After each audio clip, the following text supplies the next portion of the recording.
अहिले म भनेर म बगालको बगाल गरिकन म बस्दैन म कहाँ आँटी एरी मार्ने भएपछि यहीँ बस्छु कहाँ गए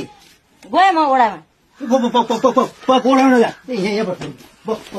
घर कुरा घर मिलाउन ओडा छैन ओडा ठालु मिलाइ ओडा ठालु मिलाउन आज मैले मिलाएँ अहिले ओडा मिलाउन जाने ठालु आज मैले मिलाएँ त ए दिनकै नै बस सल्लाह बरु के काम बाँडौ बरु के भने ओडामा झन् विजेट हुन्छ घर कुरा घर मिलाउन बस बस बस बस बस ल बस बस ल काम बाँड्ने बाँडौ ल घाँस काट्ने मल फाल्ने भसो पुर्ने काम बराबर बाँडौँला सुन पुरा बुझ काम बनाउला अब झडा त्यो भइगयो अब आइन्दा मैले यस्तो गाउँतिरबाट गएर ढिलो भयो त्यस्तो भयो तँलाई सबै काममा पार्दैन म हजुर बनाऊ 1 नम्बरमा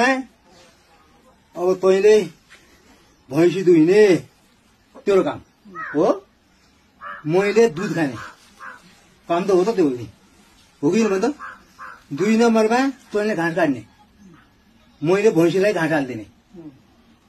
अब घाँस हाल्ने पनि चाहियो त घाँस मात्रै काटी हुने घाँस काटिएन मात्रै हुँदैन घाँस काट्ने मान्छे हाल्नु सक्दैन हे 3 नम्बरमा तैँले मल फाल्ने मैले मल यहाँ फाल भन्दैन त्यो मान्छे पनि चाहियो हो गयो नि भन त काम त बराबर त्यही त होला